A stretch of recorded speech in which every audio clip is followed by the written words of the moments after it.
Hello বন্ধুরা, আজকে একটা নতুন গল্প নিয়ে আবারও চলে এলাম গ্রাম বাংলার নতুন গল্প বাসুল ডাঙ্গা থেকে নেদ্রার মাঝখানের ঘটনা। আমি অর্ঘ্য। গল্পটি ভালো লাগলে চ্যানেলটি সাবস্ক্রাইব করে পাশে থাকবেন। তাহলে শুরু করে যাক সুলির গেটের ঘটনা। রাত 12:21। শীতের কুয়াশা পুরো লাইন ঢেকে ফেলেছে। বাসুলডাঙ্গা থেকে নেতরা যাওয়ার মাঝখানে একটা জায়গা, লোকালদের কাছে যেটা শুধু একটা নামেই পরিচিত, সুলির গেট। এই জায়গাটায় কোনো গেট নেই, কোনো লেভেল ক্রসিং নেই, কিন্তু তবুও নাম গেট। কেন? কারণ লোকেরা বলে এটা নাকি একটা দরজা। কিসের দরজা সেটা কেউ স্পষ্ট করে বলতে পারে না। প্রবীর চক্রবর্তী নতুন পোস্টিং পেয়েছে, ছোট্ট একটা কেবিন, লাইন থেকে একটু দূরে। তার কাজ সিগন্যাল দেখা।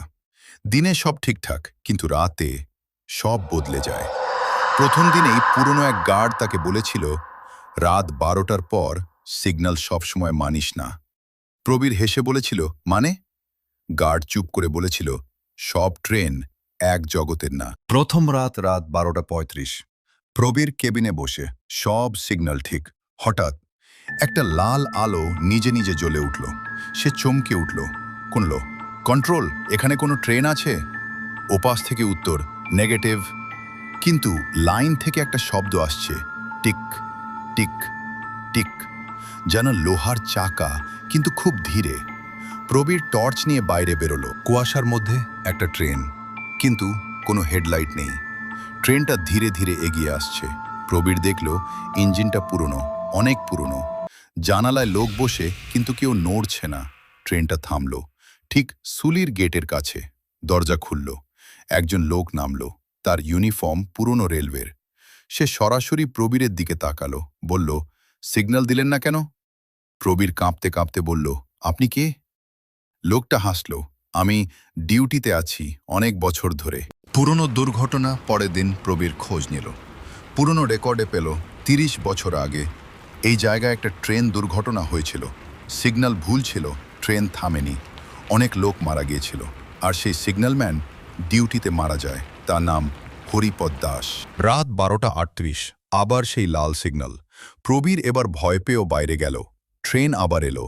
এইবার একটা জানালায় সে দেখল একটা বাচ্চা। ছেলেটা হাত নাড়ছে, আমাকে নামাও।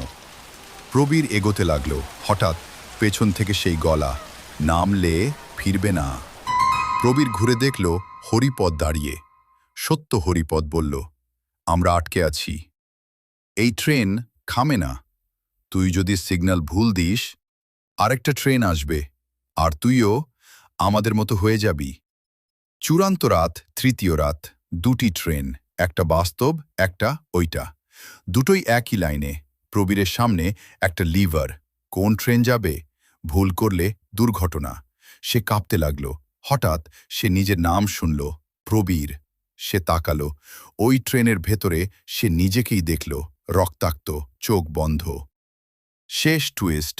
প্রবীর বুঝল সে আগেই মারা গেছে, প্রথম রাতেই। সে এখন নতুন সিগন্যালম্যান। শেষ দৃশ্য আজও। রাত 12:38। সুলির গেটে একটা লাল আলো জ্বলে, আর কুয়াশার মধ্যে একটা গলা শোনা যায়, সিগন্যাল দাও। হ্যালো বন্ধুরা, গল্পটা কেমন লাগলো একটুখানি কমেন্টটা জানাও। গল্পটা ভালো লাগলে চ্যানেলটি সাবস্ক্রাইব করে দাও।